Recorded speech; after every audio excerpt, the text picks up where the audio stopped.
अस्सलामुअलैकुम नाजरीन, मैं हूँ आपकी मेज़बान आयशा। मैं वो खुशामदीद कहती हूँ।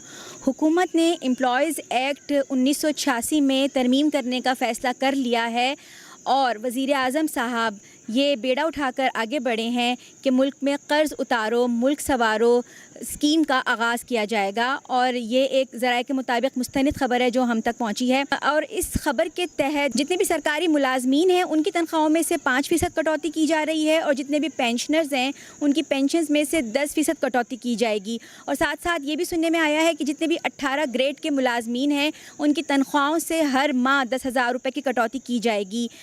ये एक ऐसा अमल है कि जिस पर तमाम तर पेंशनर सरापा एहतजाज हैं, क्योंकि ज़ाहिर है जब भी वो अपनी नौकरी से फ़ारिग होते हैं और फ़ारिग होने के बाद उनके पास ये पेंशन की सूरत में ये एक ऐसी अमाउंट होती है जिससे वो अपनी बकाया ज़िंदगी आसानी के साथ गुजार सकते हैं। और आजकल के महंगाई के दौर में जैसा कि देखा जा रहा है कि आवाम का जो तनख्वाहदार तबका है हमारा, उसका जीना बहुत मुश्किल हो गया है।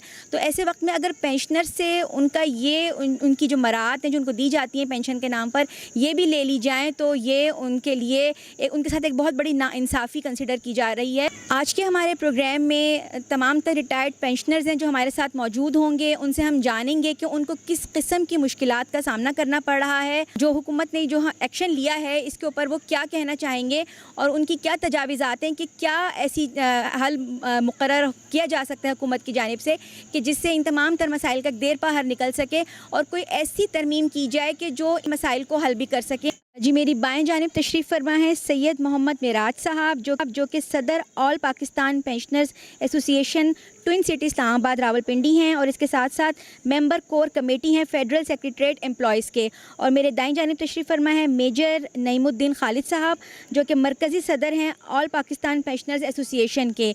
इनसे हम जानेंगे कि किस किस्म के मसाइल का इनको सामना करना पड़ रहा है और इस बारे में क्या कहेंगे। सबसे पहले प्रोग्राम में आपको मैं खुशामदीद कहूँगी।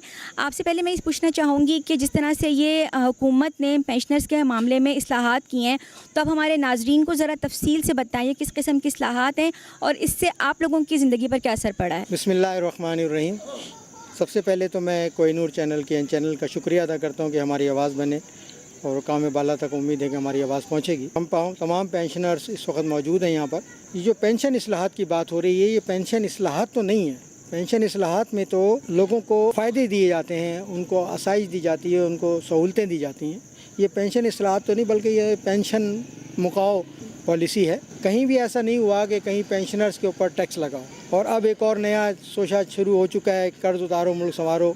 उस सिलसिले में भी हमारे ऊपर कदगन लगाया जा रहा है 10% टैक्स काटने का। मुझे बताइए कि पेंशनर कहाँ जाएं? किसी भी शोबे में हम चले जाएं, कहा तो जाता है कि हम सीनियर सिटीज़न हैं और हमारा एहतराम लाजिम है, लेकिन बहुत से ऐसे महकमे ऐसे मौजूद हैं जहाँ पर अभी भी हम जाते हैं तो रुल जाते हैं, कोई हमारी पजीराई नहीं होती। फिर इस महंगाई के दौर में और इस कलील पेंशन के अंदर गुजारा करना कितना मुश्किल है। हम तो चलो पेंशनर हो चुके हैं, 2-2.5 साल हो चुके हैं। जो अब जाने वाले हैं उनके लिए मैं खुसूसी तौर पर यह बात कहूँगा कि उन्होंने ख्वाब सजाए हुए हैं कि पेंशन हमें मिलेगी, कम्यूटेशन मिलेगी। ये कहा जा रहा है कि जो अब रिटायर्ड होंगे उनको अगर जो 35 साल से कम उम्र है या 50 साल से ज़ायद उम्र के हैं तो उनको अब गोल्डन हैंडशेक दिया जाएगा। इस बारे में क्या कहेंगे? जी, ऐसा भी सुनने में आ रहा है कि गोल्डन हैंडशेक स्कीम लेके आए हैं, ये ला रहे हैं और उस सिलसिले में उन्होंने कोई स्लैब भी बनाए हैं।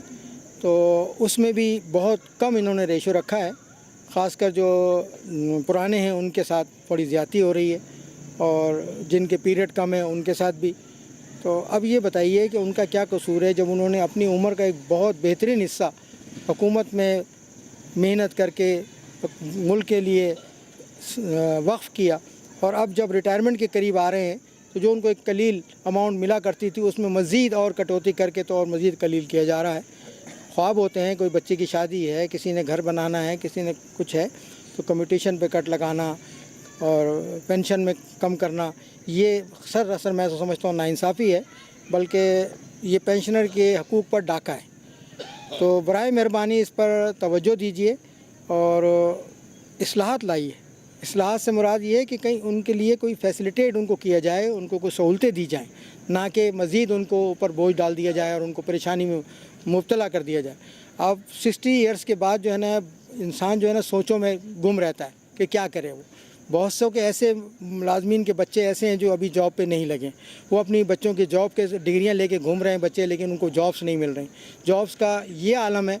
मैं अपनी आप बीती बताऊं कि मेरा बच्चा जो है वो पढ़ने से थोड़ा कमज़ोर रहा, तो मैंने उसका डिसेबिलिटी सर्टिफिकेट बनवाया। उस दौरान फाइनेंस मिनिस्ट्री के अंदर वैकेंसियाँ आई, मैंने उनको पहले इतला दे दी कि मेरा बच्चे का डिसेबिलिटी सर्टिफिकेट बन रहा है, उसको मैंने एडजस्ट करवाना है, उसमें एप्लीकेशन देनी है। 3 दिन के बाद वो मुझे लेटर मिल गया और 3 दिन उनके पीरियड जो थे वो ख़त्म हो चुका था और उन्होंने कहा जी टाइम ओवर हो गया, अब हम नहीं ले सकते। बताइए ये पेंशनर के साथ ये आलम कि मैं कह रहा हूँ कि मैं ख़ुद मुलाजिम, मैंने 32 साल फाइनेंस को दिए हैं और मेरे बच्चे को जो है ना वो सिर्फ एप्लीकेशन जमा नहीं कर रहे। तो अब बताइए पेंशनर्स का कहाँ पर पुरसाने हाल है, कौन पूछे? कहीं ये एप्लीकेशन जमा ना करने की वजह ये तो नहीं है कि डिसेबल बच्चों के पेरेंट्स को ताहयात फिर पेंशन दी जाएगी, इस वजह से तो नहीं कर रहे? नहीं, ऐसा नहीं है, बल्कि मेरा डिसेबिलिटी जो सर्टिफिकेट बना बच्चा उसके ऊपर लिख दिया था कि नॉट फिट टू वर्क। मैंने कटवाया, मैंने कहा नहीं फिट टू वर्क करें इसको, नॉट फिट टू वर्क मुझे नहीं चाहिए, मैं बच्चे को भीख पे नहीं चलाना चाहता, वो काम करेगा। तो फिर उसका मौके पे फिर दोबारा उसका इंटरव्यू लिया बोर्ड वाले दिन और वो पास किया उस बच्चे ने, और उन्होंने कहा ठीक है हम इसको फिट टू वर्क करते हैं। सर्टिफिकेट भी बन गया, शनाख्ती कार्ड भी आ गया। लेकिन फ़ाइनेंस की बेइज्जती देखें कि जहाँ मैंने 32 साल गुजारे हैं कि उसने मुझे फैसिलिटेट नहीं किया और मेरे बच्चे की एप्लीकेशन जमा नहीं की। पेंशनर कहाँ जाएं? गवर्नमेंट हमारे को कोई ऐसा इंसेंटिव भी नहीं देती है, एक्स्ट्रा पेंशन मिल रही है, अल्लाह का शुक्र है, गुजारा हो रहा है, लेकिन जिस तरह होना चाहिए उस तरह नहीं है। टेंशन में रहते हैं हर वक्त, शुगर हर आपको हो चुकी है इसी टेंशन के अंदर। तो बराए मेहरबानी मैं वज़ीर आज़म साहब से आपके तवस्सुस से अपील करता हूँ, क्योंकि देखिए हमारी गवर्नमेंट कोई भी हो, सरकारी मुलाजिम की कोई पार्टी नहीं होती, जो गवर्नमेंट होगी उसको हम सलाम करेंगे। हमने पिछली गवर्नमेंट से भी बरात ली, all government employees grand alliance के अंदर हम उनका हिस्सा हैं, उनके इत्तेहादी हैं, और हमने बड़ी जद्दोजहद की। इस पादाश में हम 2021 के अंदर जेल में भी गए। हमें डर नहीं लगता किसी भी गिरफ्तारी से, किसी भी मारपीट से। हम ये कहते हैं हमें जायज़ और आईनी जो हमारा हक़ है वो, जबकि इन्होंने तस्लीम किया है, जो कमेटी बनी हुई है उस कमेटी ने इस बात को तस्लीम किया है कि इनकी पेंशन कम है और इनकी मुलाजमीन की तनख्वाहें कम हैं, वो उसको बिल्कुल नज़रअंदाज कर गए हैं और मज़ीद जो है ना कटौती की बात हो रही है। आपने अगर कट लगाना है, जैसे कि IMF का ये कहते हैं कि जी IMF का दबाव है, ठीक है बिल्कुल है, इंटरनेशनल इशू है, लेकिन आप अगर बड़ी शाखर्चियाँ कम की जाएँ, जो मैं नाम नहीं लेता लेकिन आप सब जानते ही हैं कि क्या हो रहा है इसके अंदर, इस दौर के अंदर, कि कितनी मराहत उनको मिल रही हैं। उन मराहत में कटौती तो नहीं करते हैं। उन्होंने ये तो नहीं कहा कि गरीबों की तरफ कटौती करें या उनकी तरफ कट लगाएं। आप बड़े ऑफिसर्स भी हैं, ऊपर भी हैं, ठीक है उनके ख़र्चे ज़्यादा हैं, उनकी तनख्वाहें भी तो ज़्यादा हैं, वो तो कई जगहों से वो बोर्ड से की हैसियत से वो तनख्वाहें लेते हैं और उनकी तनख्वाहें लाखों में जाती हैं।